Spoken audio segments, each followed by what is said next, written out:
समझिए क्यों हिमाचल प्रदेश चुनाव के नतीजों को अभी से ही 2024 का रोड मैप माना जा रहा है। दरअसल 2024 विधानसभा जो लोकसभा चुनाव से पहले 11 राज्यों में विधानसभा चुनाव होने हैं इस साल, यानी 2022 में हिमाचल, गुजरात 2 जगहों पर, जबकि अगले साल मध्य प्रदेश, छत्तीसगढ़, राजस्थान, तेलंगाना, मिजोरम, कर्नाटक, त्रिपुरा, मेघालय और नागालैंड में चुनाव है। अगर इन राज्यों को देखें तो 5 राज्य ऐसे हैं जहां अब तक कांग्रेस बनाम बीजेपी लड़ाई होती आई है।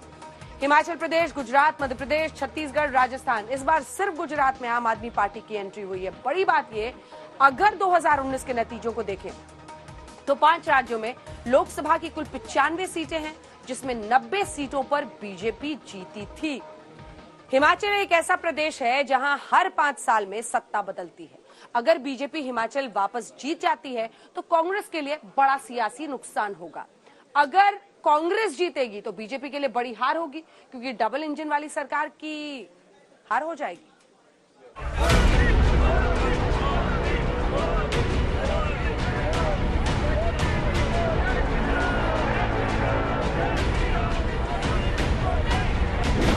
हिमाचल की चुनावी एक्सप्रेस।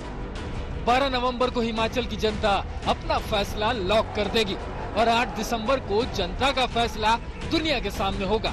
वोटिंग से पहले चुनाव का एजेंडा सेट है।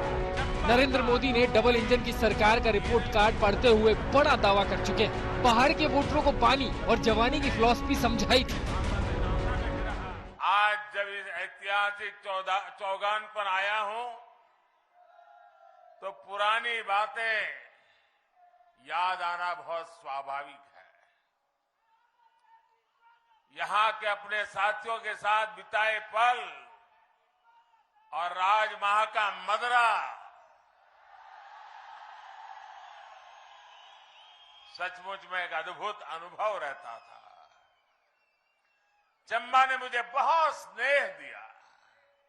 जब मैं यहाँ आपके बीच में रहता तो कहा करता था कि हमें कभी न कभी उस बात को मिटाना होगा जो कहता है कि पहाड़ का पानी और पहाड़ की जवानी पहाड़ के काम नहीं आती।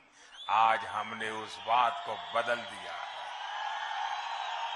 ये तस्वीरें दशहरा की है, जब प्रधानमंत्री मंदिर दर्शन को पहुंचे थे और हिमाचल में हुंकार भरने से पहले प्रियंका गांधी ने मंदिर के दर्शन किए।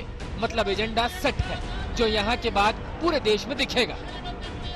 यहाँ आने से पहले मैं माता शूलिनी के मंदिर में गई, इसीलिए इस सभा को सबसे पहले हम शूलिनी माता की जय बोल के शुरू करते हैं।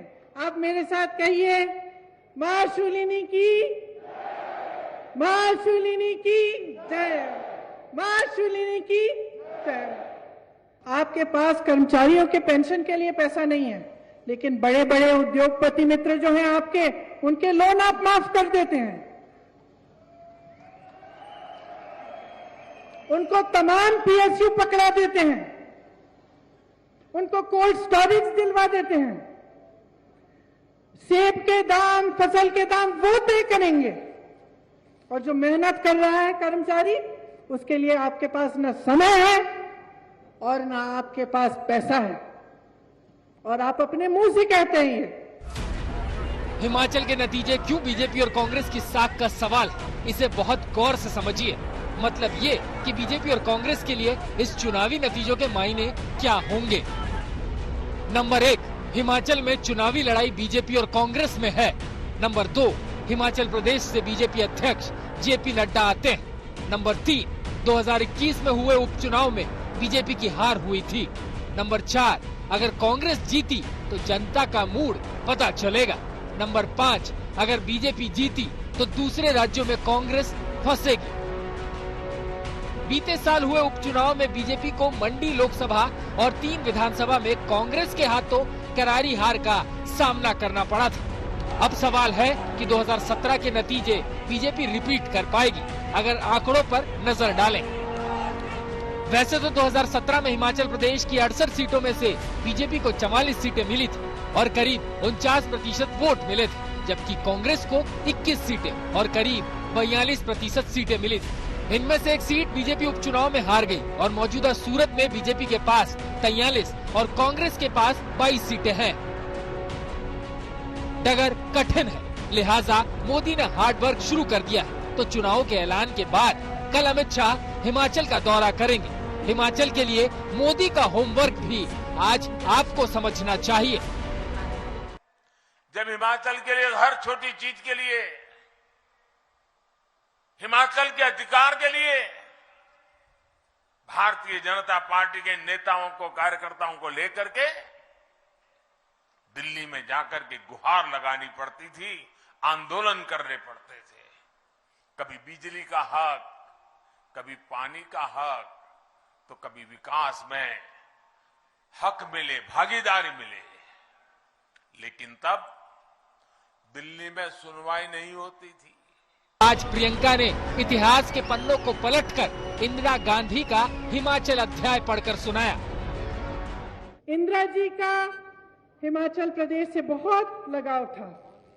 यहाँ के पहाड़ों, हिमालय पर्वतों का उनके साथ एक, मैं कह सकती हूँ, एक आध्यात्मिक जुड़ाव था।